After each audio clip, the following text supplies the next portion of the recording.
Welcome everyone to my guide on how to edge guard with Peach.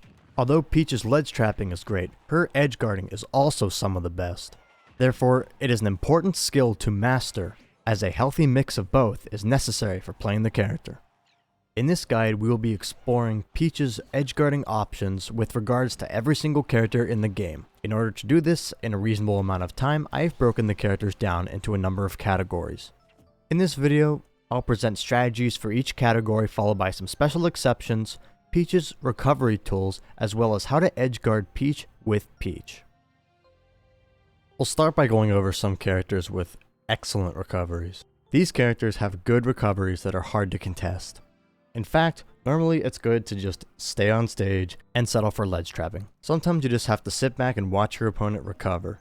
That's okay, there's still things you can do. I would recommend pulling turnips and throwing them off the stage and getting ready to ledge trap while looking for aggressive hitboxes. The second category of characters will be those with non-linear recoveries. These characters typically have a lot of resources to get back to the stage. Often it is absolutely worth going to edge guard them, and we will discuss this in depth.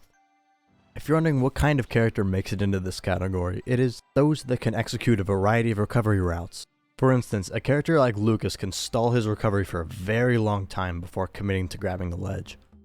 Characters may also have a variety of intimidating hitboxes they can use while off the stage to mess up your edge guard. Sometimes these are very scary and can even kill. Floaty and fast characters also can use a variety of movement mix-ups like B reverses. The list goes on, and the amount of options you have to cover while edge guarding can be seemingly overwhelming. You're essentially going to have to cover whichever option your opponent is going to pick. Let's work together to make your odds of choosing the correct option as good as possible. The first step is knowing what options your opponent has. Your opponent probably has less resources than you may think. For instance, this Lucas here with his back facing the ledge slightly down. At this point in his recovery, he only has 4 resources available to him. These options are a lot less intimidating and a lot easier to cover than that list before. Knowing this ultimately comes down to experience. If you know what your opponent is capable of, you can try covering multiple of those options or making a read. To better your odds of covering the correct options, you can try to pick up on your opponent's habits. For instance, most Lucas players love tethering to ledge because it's safe.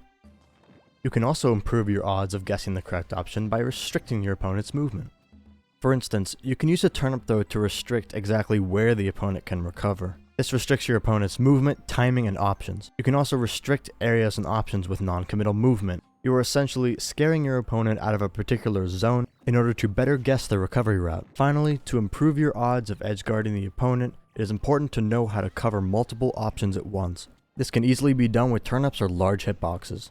However, it is still important to have good guessing skills due to the extreme amount of mix-ups some characters in this game have. If you condition your opponent into a specific recovery route, it can look something like these characters. I call this category linear but annoying. These characters typically have very few options to work with, however, they are most often paired with annoying hitboxes. Edge guarding these recoveries just comes down to learning the matchup. Because the recoveries are linear, there is no guesswork, and edge guarding them should work the same most of the time. You just have to know how to deal with the hitbox. For example, Donkey Kong is a terrible linear recovery, but it comes with a super disjointed hitbox. This hitbox is on the sides of his recovery and is so big it can trade with a move like forward air. To edge guard Donkey Kong, you have to hit his recovery from the top. Or if you don't want to worry about any hitboxes at all, you can just use turnips. In general, if you just don't want to deal with the opponent's recovery, use a turnip. Some recoveries are seriously hard to maneuver around, but turnips can work as a very easy solution. Turnips work to make some characters that you would normally not be able to edgeguard at all easy targets. For instance, Lucina. Lucina's recovery is normally impossible to contest, but a down-thrown turnip will kill a lot of the time. Pro tip, if you want a turnip to fall slower and be active for longer, Z-drop it. As I said, as long as you know how to deal with the hitbox on a linear recovery, edge guarding becomes a process with zero guesswork. You just have to do the exact same thing every time. I am truly sorry, King K. Rool. The next group I will be going over are characters that have no rising hitbox on their recoveries. These include tether recoveries.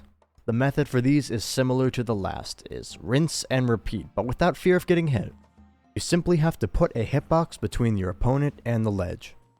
Nair, Dare, and Fair in combination with Float are very good at this, but don't discount Turnips, they can still be used. Next I would like to talk about the few characters that you can counter on stage. To their detriment, these characters have both a rising hitbox and the inability to snap ledge immediately. While this feature is still in the game, we might as well abuse it. If any of these characters are forced to use their up B, you can safely and reliably kill them by just pressing B at the right time. Note that counter can also be used off stage, but it is very risky and should not be used unless you know exactly how Toad interacts with the opponent's hitbox and you know where they're going to be.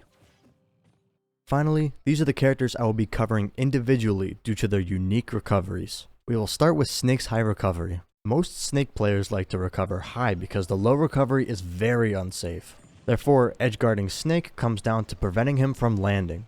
His resources for doing so include air dodges and specials. His aerials are generally bad for landing, so you shouldn't worry about these too much.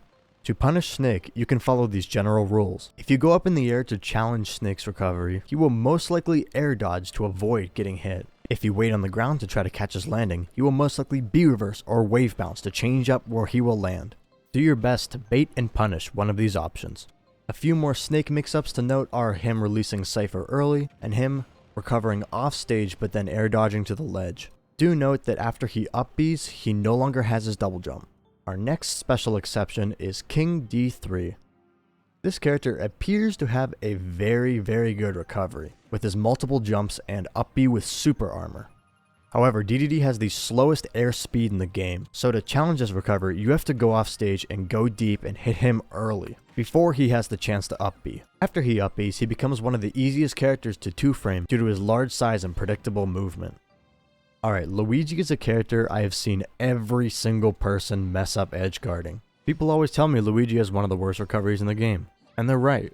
You just gotta know how to edgeguard it. Luigi's recovery has a surprising amount of mix-ups, but he can only use these mix-ups when he's close to the stage. He has Cyclone, he has Air Dodge, he has Side B, he has Up B, and he has a ton of aerials. However, his most important resource is the double jump. This is because it gives his Side B a ton of additional height, and can let Luigi recover from almost anywhere. When Luigi is far away from the stage, he will have to take the same route every single time. Side B, jump Side B, Up B. The optimal way to edgeguard Luigi is to challenge his recovery after he has used his double jump. I usually wait for Luigi to get right under the stage and then throw a turnip down. But always, beware the misfire, it kills at 50. Yoshi has probably the most unique recovery in the entire game, because it is essentially just a double jump with subtractive armor. This means that Yoshi's knockback will be greatly reduced while he is in his double jump. However, when the Yoshi uses a move in his double jump, the subtractive armor will go away. Yoshi also has the fastest airspeed in the game, giving him an incredible amount of mix-ups that you have to worry about. And then you have the eggs to deal with. Edgeguarding Yoshi comes down to sequentially taking away each of his resources. This includes hitting him out of his double jump, hitting him out of his up B, and forcing him to air dodge. At this point, you punish the air dodge because it is all the Yoshi has left. Next up, we have Pacman. Now, I believe Pacman has one of the best recoveries in the whole game, as his side B has super armor during the animation, and his up B has invincibility on startup. Edgeguarding this recovery is very difficult but can be done. You will need to hit Pacman at the start or end of his up B or side B, or you can take a more technical approach. First, you will need to hit the pellet that comes out of his side B. This will restrict his access to the move for a bit, forcing him to up B in most instances. Once he has to up B, you need to air dodge through his hitbox and bounce on the yellow trampoline. Turnips can also be used to eliminate the trampoline, but don't bounce on the red one, cause it kills you. Next, I will be talking about Diddy Kong's recovery. In order to edgeguard Diddy Kong, hit him while he's charging his barrels. That's it. I also want to briefly talk about edgeguarding the Ice Climbers. You can just kind of swat them both away at once, but an effective way to edgeguard them consistently is to hit Nana. Hitting Popo won't do much, but hitting Nana will make Popo do the short up B. Last but not least, we have Rosalina and Luma. When edgeguarding this character, you have to watch out for their high up B mix-up where Luma can still attack, and the fact that Luma can still fight while Rosalina is off the stage. Other than that, it's just a rising recovery without a hitbox. This next section of the guide is Peach specific. In order to edgeguard Peach, we first need to know how Peach recovers. In general, Peach has a very good recovery. Peach can use float and her incredible aerial drift to stall and mix up her recovery. She also has unlimited access to side special while she is off the stage. This can be used to grab ledge, or this can be used as an aggressive mix-up. She also has access to a massively disjointed up B and a beefy up B. Up being early also allows you to have a considerable amount of aerial drift to mix your opponent up with. Thanks to float, Peach also has access to her aerials for item catches and reversals off stage, and you have the incredibly rare but nonetheless surprising Toad mix-up. As always with anything Peach related, turnips assist greatly. They can be used to cover yourself when you're recovering so the opponent has a harder time edgeguarding you, or you can just save the turnip to help you get off the ledge after you grab. Turnips are great counters for ledge trapping. The same thing applies to float because you do not get your float back when you grab the ledge. Therefore you can use float to mix up your recovery, or you can use float to get off ledge, but not both. As a general rule for these two resources, save them if your opponent is not edgeguarding you because you will need them to get past their ledge trap, but if the opponent is edgeguarding you, they can be valuable tools. Alright, let's get on to how to edgeguard Peach, for all of y'all that constantly play the Ditto. In this section I'll be using clips from Erio. He is very good at edgeguarding and I think we can all learn a thing or two from him. Peach's recovery is good, however it does have a weakness in that it takes a while. Therefore, edgeguarding Peach involves getting out there fast and hitting her with a hitbox before she has time to recover. You can do this pretty effectively with Dare and Fair. Runoff, Dare, or Fair are pretty good options to catch deep recoveries. In general, Dare is a long-lasting move that can be used to combo into forward air or side B, and Fair is a giant disjoint that can be used to outright kill. Like other recoveries with many mix-ups, it helps to know where Peach is going to be so you can properly place your aerial. It is very similar to edgeguarding a character like Lucas. Similarly to these two aerials, Nair and Bear can be used to edgeguard. These are commonly used higher up because of their high end lag, but they still kill way reliably. These two moves are great in that they are both faster than Dare and Fair. And of course we have Turnips.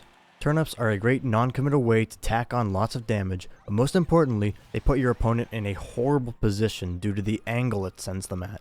In addition, turnips can be recaught and thrown again, allowing them to combo into themselves and both forward air and side B off the stage. More often than not, a turnip sequence can lead to a kill. Let's discuss the properties of turnips off the level through this clip with Erio. He first starts by throwing the turnip into the stage. After this is done, the turnip no longer has a hitbox, however it can still be recaught. After recatching the turnip, he Z-drops it, giving it its hitbox back again. I don't know why recatching an item bounced off the stage gives it a hitbox, but it allowed Erio in this clip to control the space around the ledge.